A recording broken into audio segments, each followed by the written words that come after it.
dari Karangpucung, Purwokerto Selatan. Saya tertarik dengan program seperti ini karena rumah saya kecil dan tidak punya halaman. Saya ingin mempraktekkan di rumah, tapi saya kan punyanya ada ember yang kayak kontainer itu, yang kotak. Nah itu bisa ya bisa ya, dan lebih luas mungkin. Terus yang jadi pertanyaan saya itu metode pembuangannya itu jika saya menggunakan pakai keran, misalnya saya buat keran kayak keran itu loh, gitu supaya saya lebih mudah kan jengking-jengking kan kayak saya perempuan bakal kuat atau gimana, bisa nggak keran air itu? Jadi nanti misalnya kan 2 minggu sekali harus dibuang, air diganti. Tetapi kan air itu saya harus tandon dulu, nggak langsung disuntek di sini. Saya airnya apa Pak masalahnya? Nah, terus ini saya bersihkan, tapi saya ingin masangnya tuh kayak keran itu magic jar, itu yang galon itu maksudnya, bisa nggak gitu? Jadi nggak usah harus jengking-jengking gitu loh maksudnya. Itu saja pertanyaan dari saya. Terima kasih atas penyampaiannya. Semoga menjadi ilmu yang bermanfaat bagi saya dan bagi umat semuanya. Terima kasih. Wassalamualaikum warahmatullahi wabarakatuh. Di matur nuwun Ibu. Jadi menggunakan tandon air yang kotak Ibu, yang besar. Ya insya Allah itu bisa Bu, bisa sekali. Malah justru ikannya bisa lebih banyak. Oke. Ininya juga tinggal ditaruh di sampingnya bisa. Atau kalau Ibu mau lebih banyak, itu kan karena besar, di tengahnya bisa dipakai pipa peralon gitu, peralon yang lebar, yang 8 dim gitu, yang gede itu kan bisa dilubangi, diparuh 2, terus dilubangi, ini ditaruh jajan-jajan gitu. Nggak apa-apa Bu, bisa berkreasi saja Bu. Terus kemudian untuk pembuangan di bawah, ini kalau mau mudah Bu, kalau pakai yang kayak model keran air minum itu kecil sekali, nanti terus ketinggalan biasanya kotoran. Saran saya dilubangi saja, kemudian diberi pipa, kemudian ada peralon yang kecil, nanti peralonnya ini ada sambungan yang kok ke atas ini, nanti tinggal dijatuhin, nanti dia akan terbuang. Itu akan lebih mudah, lebih banyak yang keluar dan lebih mudah. Asal jangan besar-besar, karena kalau besar nanti lelenya kotor. Terima kasih Pak. Okay. Saya Ibu Eli Sumawati, berasal dari Arsawinangun, RT 3 RW 4. Yang ingin saya tanyakan adalah tempat saya kan pakai sumur sanyo, ya itu apakah harus ditandur juga 2 hari itu selama 2 hari? Dan yang kedua itu apabila kita sudah berhasil gitu untuk dari bibit sampai penanaman, dari ketika kita panen ikan itu waktunya berapa lama, dan setelah kita ambil ikannya lagi untuk mulai dari awal lagi, itu dari mana? Dari bibit dari awal lagi atau bagaimana itu? Saya masih bingung tadi Pak. Itu saja ingin saya tanyakan. Jadi untuk istilahnya untuk yang berikutnya gitu, untuk selanjutnya, karena ini kan arung baru 1 ember. Nah kalau kita udah panen, udah diambil ikannya, terus untuk mengawalinya lagi itu bagaimana, itu yang saya tanyakan. Itu saja Pak, terima kasih. Assalamualaikum warahmatullahi wabarakatuh. Matur nuwun Bu Eli. Jadi gini Bu, jadi ini karena kita kalau dalam budidaya perikanan itu masuk kelompoknya adalah kelompok pembesaran, budidaya tapi pembesaran.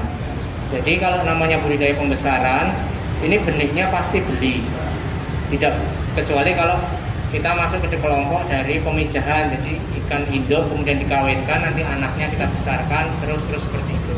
Tapi karena ini pembesaran, jadi benih lelenya pasti beli. Sehingga kalau misalnya ibu nanti sudah membudidayakan ini, kemudian berhasil panen, untuk memulai lagi bibitnya harus beli lagi. Ini harus beli lagi. Tapi memang kelebihannya karena menggunakan ember ini masa pakainya lebih panjang Bu. Masa pakainya panjang. 1 ember ini kan masa pakainya lama, tidak cepat rusak. Sehingga kalau ini sudah selesai 1 kali siklus budidaya, untuk menggunakannya lagi tidak usah dicuci, digosok-gosok gitu. Jadi cukup diangkat semua, tanamannya dikeluarkan semua, diangkat. Ininya maksud saya gelas plastiknya dikeluarkan semua. Kemudian dibilas pakai air, kemudian diisi air lagi, kemudian bisa dipakai. Kemudian masalah air, kalau airnya berasal dari air sumur, tidak selalu harus diendapkan. Sumurnya nuwun sewu, sumur terbuka atau sumur tertutup. Jadi pakai bor nih.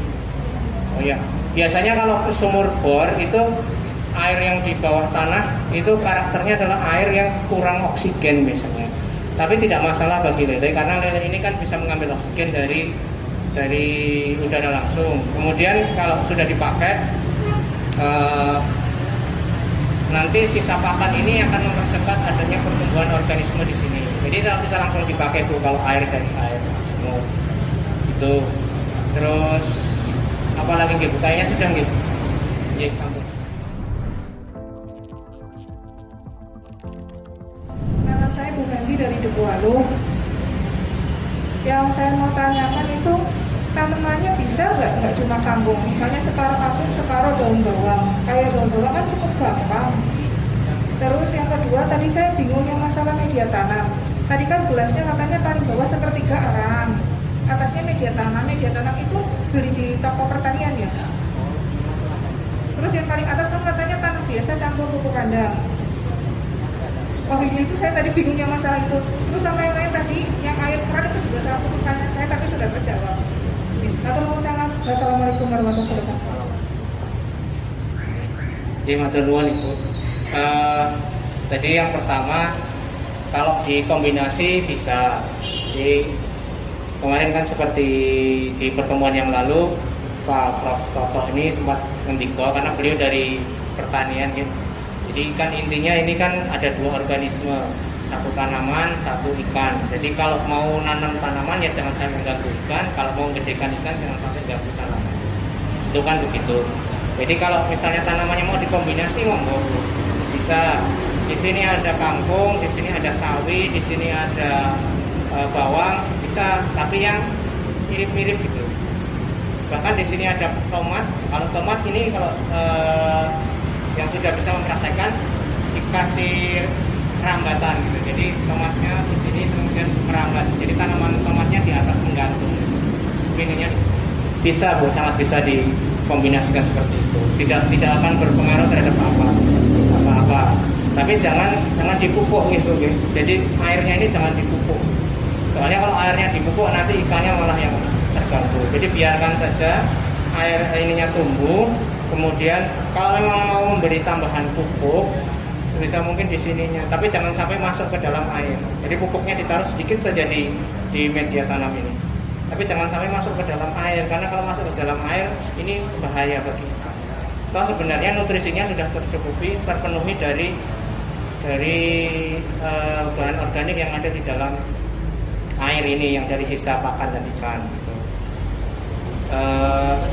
Sepertinya begitu Bu. Jadi bisa digabungkan dengan cara yang ya sama sebenarnya caranya, tidak perlu kreasi. Hanya kalau memang seperti tadi menggunakan tomat, ya berarti harus ada yang menahan supaya tanamannya tidak jatuh cemplung air nanti malah tidak tumbuh. Jadi harus ada yang menahan di sini supaya menggantung. Itu metodenya. Kemudian masalah media tanam, arang di bagian bawah ini penting karena arang ini nantinya akan mempercepat proses penguraian limbah budidaya ikan. Kemudian di atasnya apa? Di atasnya ini bisa jadi pilihan ini Bu. Bisa media tanam jadi yang bisa dibeli di toko pertanian, bisa tanah yang diberi pupuk, atau meracik sendiri dari tanah, dikasih kompos, kemudian dikasih pupuk kandang segala macam, kemudian ditaruh di sini. Jadi tidak harus berurutan Bu. Tidak harus berurutan. Kalau Bapak Juli sendiri yang menemukan itu, beliau sudah mencoba menggunakan padi di sini. Jadi arang, kemudian di atas arangnya diberi kain. Fungsinya apa? Karena padinya terendam air, sehingga tanaman media di sini tuh beliau tuh tidak menginginkan media yang di sini itu pergi, hilang gitu, terkena air. Jadi dilindungi dengan menggunakan kain. Jadi dikasih kain di bawahnya, kemudian menyelimuti sampingnya, kemudian baru dikasih hampir penuh. Itu. Jadi intinya adalah paling bawah arang, kemudian atasnya media tanam. Ini isinya bisa bermacam-macam. Bisa media tanam yang jadi atau bisa kita campur-campur sendiri. Tidak harus arang, kemudian media tanam jadi, kemudian pupuk, kemudian tanah, tidak. Tapi dicampur saja jadi satu. Itu akan lebih baik. Yang menjadi penting adalah jangan sampai media tanam di sini itu habis kena air. Karena kalau ini terendam semua tanpa ada pelindung, nanti airnya akan melarutkan tanah atau akan melarutkan nutrisi-nutrisi di sini sehingga tanamannya menjadi kurang nutrisi. Ya, makanya itu. Enggak ada yang lain. Terima kasih. Nama saya Mahfulyono dari Pandar Bakalan. Untuk saya pernah mencoba itu pakai krim, Mbak. Pakai krim. Nah, krim itu krim 2, Kak. Jadi ukurannya 1,2 meter. Ya, krim, pakainya krim yang ini, krim yang teh. Ya. Dan kemudian pernah saya coba itu pakai yang krim tapi yang duduk, jadi tengahnya dilubangi. Saya tiduran. Ya, itu saya coba itu. Kemudian yang kedua yang sekarang sedang saya coba itu krim 2 jadi 1. Krim 2 jadi 1, jadi belah. Nah, kita kasih plastik gitu, Pak. Kasih plastik. Tetapi saya bukan lele, Pak. Saya kebetulan gramek. Pertama mujair. Tapi mujair ternyata nggak berhasil, pada mati. Ya, kita kasih mujair itu pada mati. Kemudian yang kedua sekarang gramek. Nah, sekarang yang saya ingin tanyakan untuk mujair yang bisa masuk ke situ atau patin sekarang saya patin. Ya.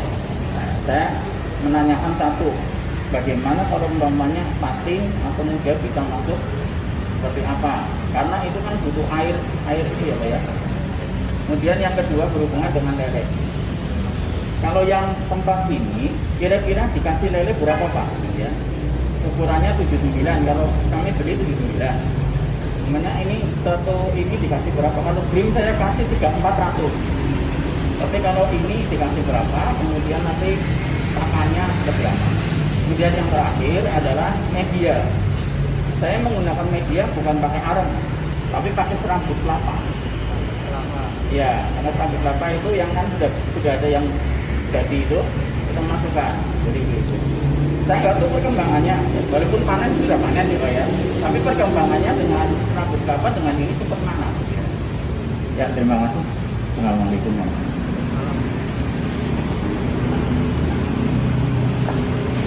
Oke, matur nuwun Pak. Saya coba jawab satu-satu. Nanti kalau ada yang kelewatan diingatkan ya Pak. Jadi yang pertama tentang mujair, mujair. Jelas kalau mujair perlu air mengalir Pak. Kalau patin antara perlu sama tidak perlu sebenarnya. Karena patin ini lebih menyerupai lele sebenarnya.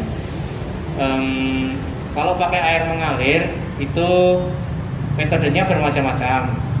Intinya ikan patin mujair dipelihara di sini. Mujair sudah ada yang bisa kok. Di Kudus sudah ada, di Magelang sudah ada. Ditaruh di sini, kemudian air dari dalam sini ini dipompa menggunakan pompa yang kecil yang bisa kira-kira 1 meteran lah gitu mendorong airnya. Pompa yang kecil ditaruh ke luar airnya, kemudian ada wadah di sini untuk naruh filternya Pak. Pompa ke situ, kemudian air dari filter jatuh ke sini lagi. Ini untuk mengalirkan airnya. Itu untuk mujair bisa. Kemudian kalau patin, yang tadi saya matur antara perlu dan tidak perlu. Jadi menggunakan yang seperti lele pun bisa, cuma memang kalau patin padatannya dikurangi, tidak terlalu bisa sepadat lele gitu. Itu. Terus pertanyaan kedua. Yang kedua tentang media apa bukan? Oh, jumlah ikan. Baik. Jumlah ikan. Kalau menggunakan ini kalau 79 ukuran ember 70 liter. Itu 79 itu kalau mau aman antara 30 ekor. Kalau misalnya mau diisi 35 monggo, tapi harus lebih teliti karena kalau begitu 35 40 apalagi ini menjadi padat. Nanti kalau Bapak mungkin sudah paham, lele itu kalau padat sering ini nanti resikonya pertama lecet-lecet cepat berubah. Kemudian nanti kalau sudah lecet keluar lendirnya karena stres. Kalau sudah ada lendir, ini air ini jadi kayak ada lapisannya, nanti oksigennya jadi nggak bisa masuk, lelenya yang di bawah stres, terus gantung. Nah ini kalau saya menyarankan segini palingnya diisi 30 kan, kalau 79 jangan banyak-banyak. Kalau mau lebih kecil ya bisa, tapi ya nanti terus harus disortir itu. Kemudian untuk masalah media, jadi ada sabut kelapa. Sabut kelapanya yang sudah jadi dibakar atau yang sudah anyaman? Oh gitu. Serbuk. Berarti bukan arang dari sabut kelapa. Oke. Jadi fungsinya mungkin berbeda Pak, fungsinya. Saya terus terang belum pernah mencoba yang dari sabut kelapa. Nah, yang pernah saya coba dan pernah saya tahu adalah menggunakan arang dari kelapa, arang dari kayu, juga arang dari ampas pengolahan biji kopi Pak. Itu yang pernah saya tahu dan itu bermacam-macam hasilnya. Kalau arang memang fungsi utamanya adalah untuk mempercepat proses penguraian amonianya itu. Nah, kalau sabut kelapa, nuwun sewu saya tidak tahu dan saya belum pernah membandingkan antara yang sabut kelapa dengan ini. Tapi kalau saya pribadi, ya mungkin kalau Bapak nanti mencoba yang ini, Bapak punya pengalaman gitu. Tapi kalau saya fungsi sabut kelapa untuk menguraikan bahan organik ini saya belum pernah paham. Itu jawaban saya Pak. Yang lain kalau ada.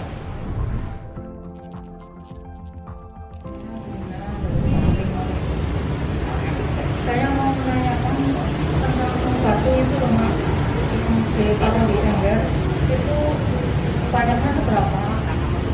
Batu yang ditaruh di ember kalau pakai batu bawahnya, iya itu banyaknya seberapa? Terus yang kedua, kalau kita setelah panen kangkung dipotong saja, sebaiknya aku dikabut. Terus sisa dari kangkung itu bagaimana selanjutnya? Terima kasih. Ya matur nuwun Ibu. Jadi pertama untuk supaya embernya tidak lebih cepat hilang baunya, itu kan tadi bisa direndam dengan air atau menggunakan mau ditambahi tanah juga nggak apa-apa sedikit gitu ya, atau ditambahi batu bata juga bisa, bukan batu biasa tapi batu bata. Nah, ini sebenarnya fungsinya ini hanya untuk mempercepat tumbuhnya organisme saja. Kalau misalnya menggunakan tanah, nanti suasana airnya ini kan akan lebih banyak organisme dari tanah yang juga bisa tumbuh di situ. Jadi ini akan lebih cepat. Jadi sebenarnya tidak ada ketentuan harus berapa banyak jumlahnya. Ya cukup ditambah sedikit saja gitu, nanti akan lebih cepat. Terus kemudian kalau panen kangkung sebaiknya dipotong, jangan dicabut. Karena kangkung ini kan habis dipotong nanti tumbuh lagi, Jadi begitu Bu. Jadi jangan dipotong dicabut sampai akarnya, tapi cukup dipotong saja. Nanti dia akan tumbuh lagi sampai akhirnya bisa mati. Nanti perlu diganti. Idealnya setelah kangkung ini bisa dipanen antara umur 3 mingguan biasanya, 3 minggu mulai bisa dipanen. Nanti sampai 1 bulan sampai 2 bulan masih bisa dipanen. Terus-terusan. Gitu. Kayak kemudian jumlah kangkung yang bisa ditanam di sini ini tentu bervariasi, jangan terlalu banyak ya. Kalau dalam wadah seperti ini mungkin nanti Bapak Ibu dapat bantuan biji kangkung yang mungkin ditaruh 3 atau 5 gitu. Jangan terlalu banyak. Karena kalau terlalu banyak nanti tumbuhnya jadi tidak bagus. Jadi malah tidak optimal gitu, karena terlalu unsur hara yang dia untuk tumbuh jadi kurang tidak terlalu mencukupi. Gitu kan.